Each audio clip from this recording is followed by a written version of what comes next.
Good day, everyone. In this YouTube video, I will discuss what God wants for 2024. Ipagpapatuloy lang natin ang pagbabagong loob or the change of hearts. Let's pray. Father God, I just want to thank you, Lord, for the day that you have given to us, Panginoon. Be our speaker, Panginoon. Be our guide in everything that we do, that we may understand what you really want in this message. Salamat po, Panginoon. May my examples be clear. May the content of this video be more understandable for everyone that listens to this message. Salamat po, Panginoon, sa lahat. I just want to thank you again that you have brought us into 2024. Salamat po, Panginoon. In Jesus' name we pray. Our Lord, our Savior. Amen. What God wants in 2024. So, first and foremost, na-discuss ko na yung magbabagong loob and the movement of the church. That's what I discussed. Today, in this video, I will discuss what should we do with other people. So, lalo na yung mga marites or the gossipers right there. So, or those people who do sin in their mind, yung palihim lang, please listen to this message. Ito na yung intrapersonal issues. Kailangan nating baguhin ang lahat-lahat ng mga bagay sa taong ito. So, okay.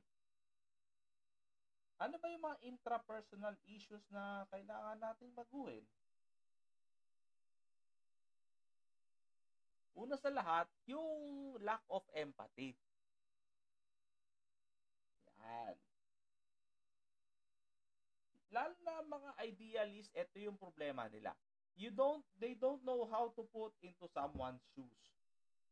Hindi nila naiintindihan ano ba ang pinagdadaanan ng taong yon. Kaya nga yung mga idealists, they are the ones susceptible to narcissism. Kung hindi talaga maalam ang idealist na tao, they might be susceptible to narcissism. Sila yung parang top figure, parang sila yung dapat masunod kasi feeling nila sila yung maalam dyan. So, the lack of empathy is one thing that the Lord wanted when it comes to the change of heart. The Lord understood each and everyone's mind by the time that He lived. Read John, the book of John. I think it's John 2 when He performed the Lord's miracle. So, sabi niya, alam ng Diyos lahat na nasa puso ng tao. So, di ba nagtataka bakit parang hindi na raw quote and quote gumagalaw ang Diyos daw ngayon, which is dumb. Kasi kung i-base mo naman yung Old Testament, that's a long time. It's much longer than today to the Lord's birthday. Anno Domini. Hindi yun after death, ha? By the way, AD is not after death. It's Anno Domini. Ayan. So, by the way, mas mahaba pa yung time ni mula kay Adam papunta sa book of Zechariah. Mas mahaba pa yun kaysa dun sa papunta sa New Testament hanggang ngayon. So, and it pertains the world history in those 39 books. Sa tingin mo, marami ba yun? May mga civilizations na before, sabi sa akin, nerd, na wala naman sa Israel. Meron na dati. So, ganoon din, parehas lang din. Mailap din ang Diyos gumalaw nun. So, ano ba yung katwiran ng maraming tao na sa Old Testament nakakatakot daw ang Diyos? Hindi naman, mailap nga eh. Mailap ang Diyos. Here's the thing. kung mailap si Lord nung Old Testament, bakit si Lord nung nagkatawan tao, nung bumalik na, mailap pa rin? Ang katwiran kasi ng mga theologians daw, tapos na raw noong bumalik na raw, tapos na raw ang mission ni Lord nung bumalik na raw sa langit. Sabi ni Lord sa akin, that is far from the truth. Kung tapos na, bakit ang daming pumupuntang Kristiyano sa impyerno? Sabi ni Lord, ito in the whole history of Christianity, 3/4 of the so-called Christians or those people who declare themselves to be Christians are in hell. Isn't it scary? Bilang mo, 3/4 ng mga nagpo-proclaim na Christian sila, nasa impyerno.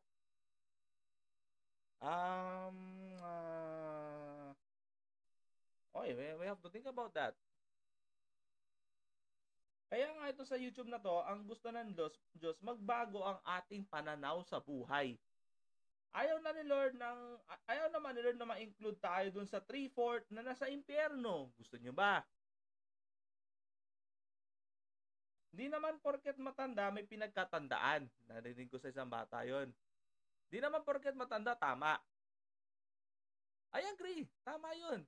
Magaling. That's a word of wisdom. So, hindi naman porket senior pastor magsasalita, tama lahat. Sabi nerd, karamihan sa mga senior pastor may tama. Tatamaan na sila. So, ayun na nga. So, ano ba yung mga pastor na tatamaan na ng Diyos? Alam mo yung pastor na ayaw magpatalo?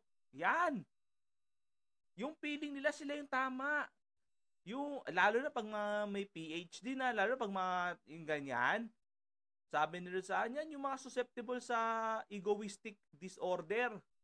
Yung matataas yung ego, nako, ang paborito nilang daw verse, yung I think it's Psalm 105, touch not the anointed one. Wow! Anointed kita? Or self-proclaimed pastor ka lang din talaga eventually? I don't know.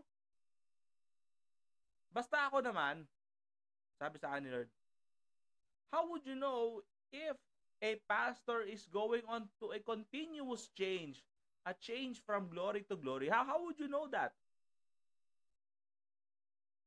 Madali mo lang naman malalaman yun eh. Tingnan mo yung relasyon niya sa pamilya niya. That's a very good indication of how that pastor works. Kasi sabi nila, may mga pastor daw, magulo daw yung buhay pamilya. May pastor daw na nangiibang babae daw, ay ba? May pastor nga, hindi rin talaga si Lord Jesus Christ yung Diyos eh. Naging atheist na lang. Bakit kaya? Bakit naging atheist yung mga pastor? Ayun na nga, kasi di nila naman yung paggalaw ko sa mga doktrina nila. These people love to polish their doctrines without asking me what is right or what is wrong with what they understand about me. Sa mga tupa naman, wala man lang nagtatanong paano ba maging Kristiyano? Paano ba talaga mamuhay na naaayon sa Diyos? Kasi sabi naman doon sa Romans, submit to authority. Siyempre, bilang Kristiyano, yung authority mo, yung pastor mo. Magpasakop ka pero wag magpauto. So, yun ang sabi nila sa akin. So, wag daw magpauto sa mga pastor. Wag kayo magpa-brainwash kung alam mo yung mali, di ba't ba nandyan kayo? Kung mali naman pala yung tinuturo ng pastor nyo. So, yun na nga. So, what God wants. So, hindi naman porket senior pastor na yung tao, di naman porket deacon na yan, wala na silang mga errors. Ang problema nga, mas marami nga yung errors kaysa dun sa talagang tamang ginagawa nila eh. Pero anyways, we're still under the grace of the Lord Jesus Christ. Sabi nga niya, He is merciful. through the sorrow may last from the night, the joy comes in the morning. Sandali lang nung magalit ang Diyos. Pero yung tao, pag manggalit ng Diyos all the time. So, tapos, pagka gulo-gulo na, tapos sisisihin nyo rin yung Diyos. So, empathy. The Lord can empathize, pero humans cannot empathize with other humans. That's the greatest hypocrisy that I know. So, each and everyone has its own chance to live and to thrive. I am very excited within this year because the Lord has a lot of plans of moving this year. You may or you may not like it, but nevertheless the Lord will show its glory towards the following years. I'm telling you this one. So, like I said in my Facebook page, this page is never meant to be for the non-believers, because there are myriads of YouTube pages that preaches my word. Pero wala naman daw Facebook page ang talagang nagsisiwalat ng katotohanan sa problema ng Kristyanismo sa panahon ngayon. At ito ang page na to. So kaya nga, tapos, ito sasabihin ng mga Kristiyano, I am so blessed, no? Wow. Bakit ka blessed? Kasi nagsimba ako eh. Alam niyo ba, ang totoong blessing wala sa simbahan. Ito, sabihin ko na sa inyo, mga kapatid sa Panginoon, ang totoong blessing ng Kristiyano wala sa simbahan. Because you're supposed to be a testimony towards the non-believers. Kasi kung nasa simbahan na lang yung blessing, doon na lang saan ako natulog. Doon na lang saan ako tumira sa simbahan kung nandun pala yung blessing. Eh wala doon. Sabi nila, wala naman doon yung blessing.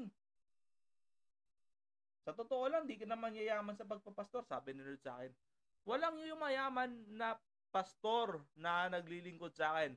Kung may napansin kayo mga super churches, mga big churches, nako, may basbas na ng demonyo yun, wala na sa akin yun. Bakit ba gano'n? Sabi sa akin, ba't hindi mo naman pinapayaman yung mga tupa mo?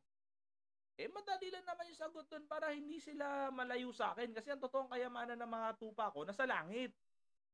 Alam ni Satan yon. Kaya nga, ang pain ng demonyo, ngayon na, pagpapalain kita ngayon, pero pag namatay ka, sa akin ka na. Papahirapan kita habang buhay. Pag kaluluwa ka na lang, papahirapan na lang kita. Ganun ang pain ng demonyo. Eh, ang daming nauuto dyan. Maraming nauuto dyan sa ganyan. Daming pastor. Daming ang Kristiyano, di nga nagsisimba. Kasi para yung iba may problema daw, kaya di daw nagsisimba. Ang masaklap niyan, paano ko yung simbahan mismo yung problema? Kaya nga, empathy. You don't just understand the situation of the other people. You also have to understand what God wants. You have to empathize what God really wants. How would you know if God really wants if you really don't seek what God wants? Ang problema kasi, sabi nila sa akin, puro gusto nyo, parang puro pakabig yata yung prayer nyo, mga kapatid Puro pakabig. Ano ko, ATM? Ano ko, yung, tawag dito, yung genie. Anong kahilingan mo? Di naman ako genie. Tapos sasabihin nyo, pagdating sa ikatlong kahilingan, pinging 100 pang kahilingan. O ba, di wow. Di ba ganun yan? So, genie, 3. Tapos pagdating dun sa ikatlo, pinging 100 pang kahilingan. Tapos pagdating dun sa 100, pingi pa sa pang 100. Una na sabihin sa genie, loko to Di na ubus kahilingan Eh yun na nga. Sabi sa hindi ako genie, hindi ako nangi-spoil ng Kristiyano dito. Ang totoong blessing ng Kristiyano nasa langit, kaya nga kita nyo, wala naman talagang super yaman na talaga naglilingkod sa akin. No. They just live another day, so they will realize that I am Yan, sabi ni Lord kay Moses, because I am. So that Christ may be revealed. So, paano naman yung mga simbahan na yumaman na nga? Well, that is going to be a challenge.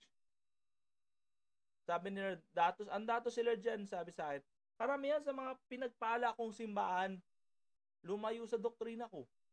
Lumayo sa gusto ko. Naging crowd pleaser. Naging human pleaser. Hindi, wag na lang ako. Sabi na sa akin, napakinggan niyo yung sermon ng mga ganyan mga simbahan. Di ba parang very sinner friendly? Yung parang, ay okay lang na ganito, okay lang ganito. Pag mag-preach sila ng sound doctrine, tingnan nyo, nasa Romans yun eh. Yung mga nasa Romans 1 yun eh. Yung mga nagpapakasasa sa adultery, yung mga homosexual, pupunta na impyerno. Tingnan mo pag ganyan yung isa-sermon mo, tingnan mo.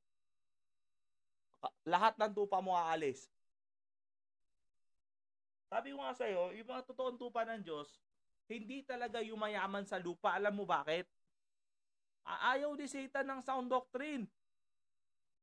Kaya yung mga pastor na sobrang alwal mag-sermon, nako, diretso sa komuno yun. Wag niyo nang asahan yung pastor nyo magliligtas sa sa impyerno.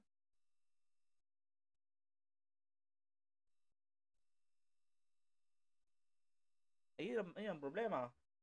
Kasi ang sabi sa kanila, madalas daw, yung mga pastor daw ngayon, pang magdasal daw, scripted. Kung ano yung guide lang ng senior pastor, yun lang daw yung pinagbe-pray. Isa pa ito. Yung mga pastor nagpe-pray lang, mga 2 minutes. Tapos okay na, kota na. Galing. Tapos, buti sana kung yung 2 minutes maalab, pero ang problema, 2 minutes, Lord, thank you, Lord. Tapos, okay na, tapos na. Lord, pingin ganito.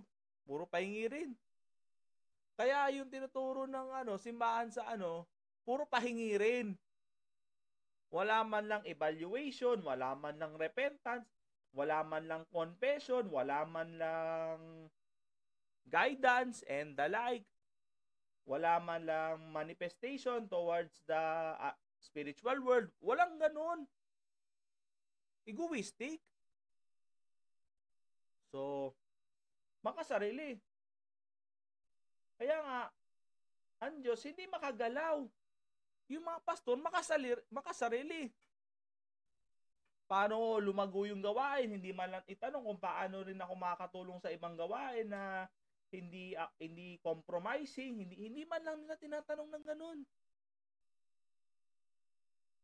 Christianity is meant to be united despite of diversity in thoughts. That's what it's designed. Ngayon naman talaga din-design ng Christianity. Ang kaso, wala ngang empathy. Walang empathy sa mga Kristiyano, pati sa mga pastor, wala. How would you teach that? See, this is one of the factors that we must consider when it comes to the change of hearts. I'll see you next time. God bless.